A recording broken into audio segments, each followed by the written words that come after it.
Makanya tadi malam itu saya bilang soal orang dalam itu betul-betul menyebalkan, menyebalkan yang luar biasa. Kenapa? Anak dengan prestasi sederet sering dikalahkan dengan orang tanpa prestasi tapi ada ordal. Betul tidak? Iya. Dan lalu membuat yang sudah latih. Coba sekarang saya beri contoh nih. Mau ikut kontingen atlet. Oke, atlet olahraga aja, olahraga nih. Nggak ada politik-politiknya nih, olahraga nih. Mau ikut atlet olahraga. Yang satu latihan siang malam terus menerus untuk masuk kontingen misalnya dari Riau untuk ikut PON, oke? Lalu dikalahkan oleh orang lain yang dia punya paman di dalam KONI, kalah dia. Karena ada pamannya di situ yang latihannya sesekali, cuman karena dia punya ordal. Bayangkan frustrasinya yang latihan terus itu. Betul tidak? Ini yang harus dihentikan di republik ini. Dan dihentikannya dari mana? Dimulai dari yang paling puncak. Yang paling puncak tidak mempraktekkan ordal-ordalan dalam semua urusan. Nah, nih, kenaikan pangkat di TNI tidak pakai orang dalam. Kenaikan pangkat di polisi tidak pakai orang dalam. Kenaikan di dalam ASN tidak pakai orang dalam, tapi pakainya meritokrasi berdasarkan prestasi. Jadi yang bekerja keras, yang berprestasi mendapatkan kesempatan. Dan siapa yang diuntungkan dari praktek meritokrasi? Negara kita yang diuntungkan.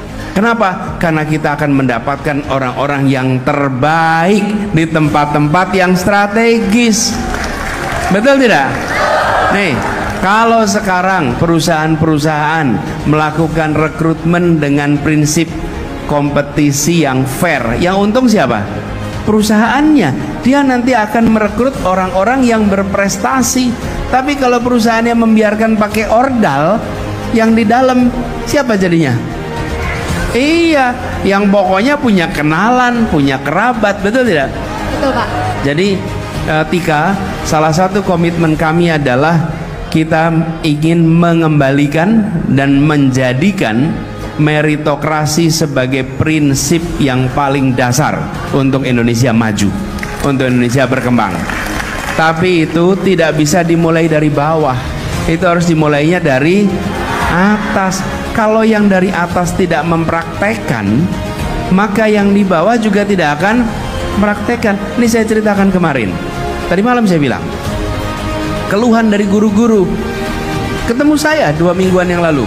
Pak, ini kami guru-guru honorer direkrut jadi P3K. Tapi yang diangkat adalah mereka-mereka yang punya ordal. Siapa ordalnya? Misalnya pamannya kepala sekolah, kemudian keluarganya kepala dinas, ada yang staf dinas, baru diangkat. Yang tidak punya kerabat, tidak punya kenalan, nggak diangkat.